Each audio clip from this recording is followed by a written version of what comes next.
Šis būs ģenerālais lasījums vēršiem. Šis nav personīgais lasījums. Tas nozīmē to, ka ne viss ar tevi var rezonēties. Tāpēc svarīgi noskatīties arī mēnesis un ascendanta zīmju video. Paskatīsimies, kas vēršus sagaida nākamajā mēnesī.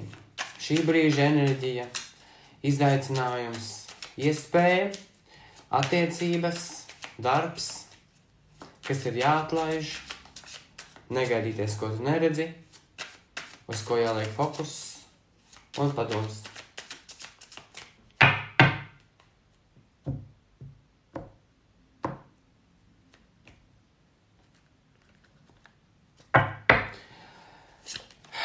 Šajā brīdī ļoti daudz pienākumu, ļoti daudz, ko esi apņēmies izdarīt, daudz, kas ir tavās rokās, jā. Paļaušanās uz sevi, jā.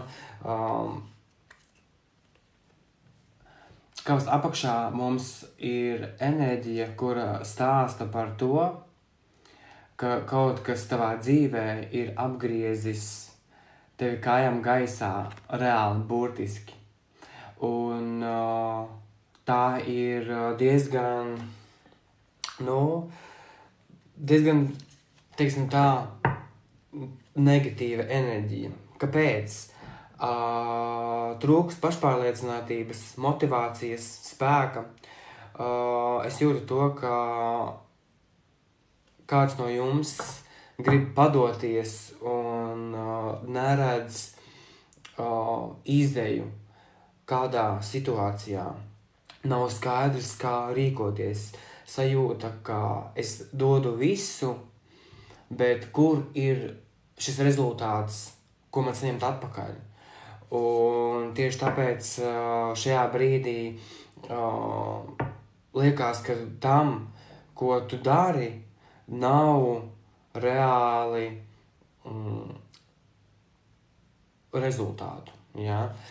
Tavs izaicinājums, Ziežu piecinieks, joprojām atkal kārtējo reizi, tavs izaicinājums ir turpināt cīnīties un nepadoties. Lai vai ko tev cilvēki teiks, ko viņi darīs.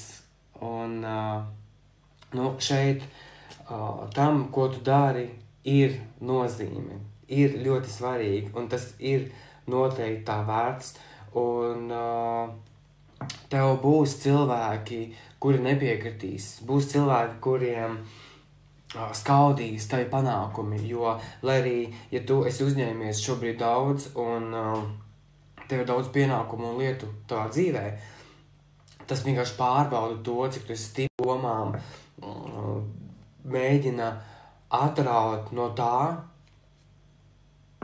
ko tu patiešām gribi sasniegt. Tavi iespēja ir atstāt visu nevajadzīgo aiz muguras un nemaz nemēģināt ar šiem cilvēkiem strīdēties, cīnīties, vispār nav to vērts, jā. Mēs sakravājam visu, kas mums ir vajadzīgs, un atstājam situācijas, lietas, vietas, cilvēkus, ar kuriem mums vairs nav pa ceļam. Protams, iespēja ir atstāt kaut ko aiz muguras, bet ja mēs par to pārdzīvojam un ļoti par to uztraucamies un nesam to bagāžu līdzi nākotnē, viņa mums nekādi nepalīdz, tāpēc mēs atstājam visas šīs situācijas aiz muguras un tiešām darām varbūt kaut ko, kas ir svarīgāks. Izvērtējam prioritātes. Vienmēr sakot, izvērtējam prioritātes, kam mēs veltam savu uzmanību, laiku un enerģiju, un kam nē, un atstājam vienkārši lietas, vietas, cilvēkus aiz muguras, kuras mums tiešām nevajag. Ja? Attiecībās, uzticēšanās trūkums,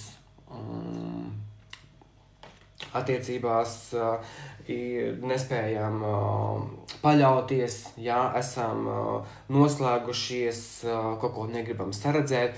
Šeit vispār no pa kārtim, ko esmu pagaidām izlicis, ir pretestība, ir enerģija, kura liek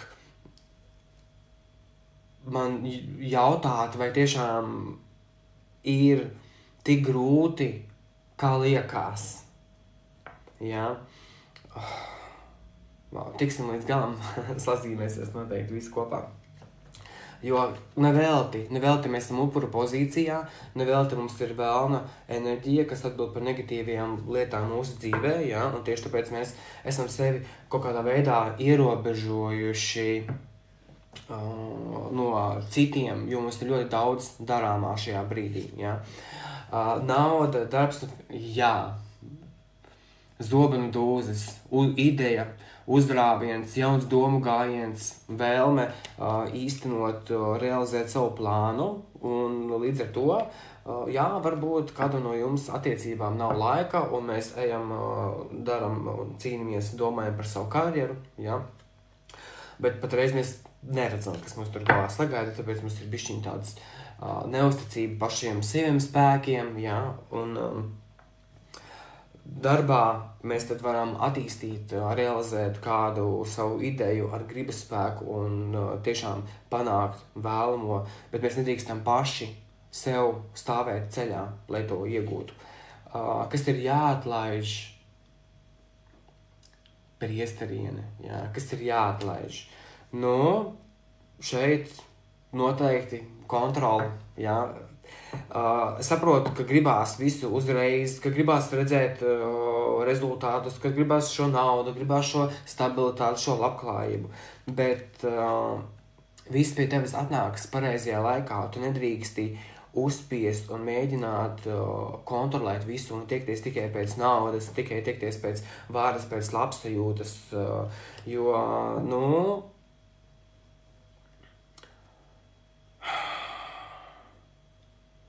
tiešām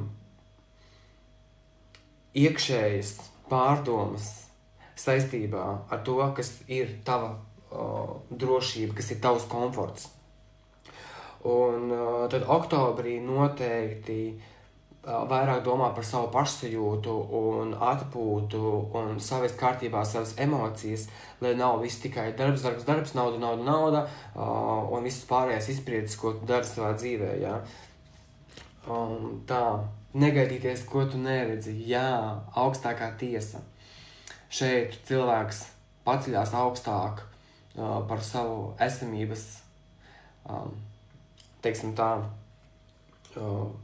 nesajūtu, bet būtību un apzinās kaut ko daudz augstāku par sevi, jā, un tev ir iespēja atstāt aiz muguras kaut ko nevajadzīgu, bet tas viss sākās tikai tad, kad mēs spējam ieskatīties sevi iekšā un ļauties intuīcijai, savam šim iekšējiem spēkam, jā, un neatdot sevi situācijām, lietām, cilvēkiem, ar kuriem nu nav vērts vienkārši cīnīties, jā. Labāk mēs atstājam šīs situācijas, izvēlamies pabūt vienatnē, sakārtot savas domas, un tiešām izsvērt mūsu tālāko rīcību, jā. Uz ko fokusēties? Zižļu karalis, jā, ņemt iniciatīvu savās rokās, izdarīt visus savus mērķus, visus savus plānus, jā, ar optimismu, ar spēku, un tiešām sasniegt visu vēlamo. Šis ir fokus, jā. Fokus ir turpināt, darīt, izvērtēt prioritātes, apņemties jaunas idejas un neļaut savu pašam sabotažēt savu laimi, savu nākotni. Un padoms, monēta desmitnieks. Viss būs kārtībā.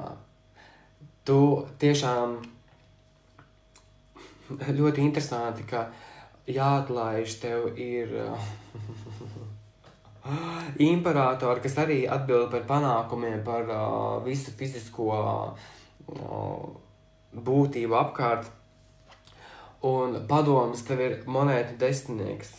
Ļoti interesanti, ka sākās ar desmitnieku, beidzās ar desmitnieku. Tas nozīmē to, ka uzticies savai intuīcijai, paskaties uz lietām no citas skatu punkta. Jā? Tiešām šeit ir jāveic iekšējais darbs, un varbūt kāds no jums atrodas attiecībās, kur nav brīvības, kur nav, teiksim tā, iespējas būt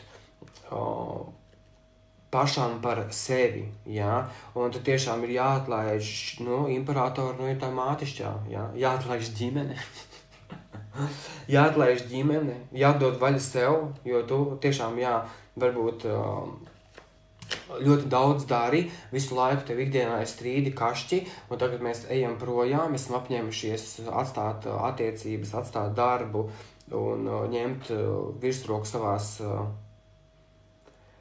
darbībās, rokās un tiešām atstāt visas šīs situācijas, ģimenes dzīvi, darbu, visu un tiešām veidot pavisam jaunu, stabilāku, pozitīvāku dzīvi, jo, pašā vidū, kā jūs redzat, zobenu dūzes, ideja, mērķis, ko realizēt, ņemt vadību savās rokās, stūrēt prom ārā no visām lietām, kas dara sāpes, problēmas un raizes, iegūt kontroli, varu pār savu dzīvi, atstāt visu, tiešām šeit kārtis, iet projām, apņemās ideju, domā par savu stabilitāti, par savu nākotni, jo darāmajām noteikti būs rezultāti, mēģinām neklausīties, ko cits cilvēks saka, vairāk kultivēt uzticību sev, paļauties uz sevi, savu intuīciju, ieklausīties, darīt un turpināt domāt par to, ka labklājība, laime un mīlestība ir pelnījusi būt tavā dzīvē un turpini tādā pašā garā, jo, pārmaiņas noteikti tavā darāmajā darbā, dzīvē ir priekšā, un šis pārbaudīs tikai vienīgi tavu izturību, vai tu esi gatavs iet tālāk, cīnīties un spēj izslēgt visu negatīvo tavā dzīvē un iet darīt, turpināt dzīvot. Paldies! Ceru, ka jums patīk šis lasījums.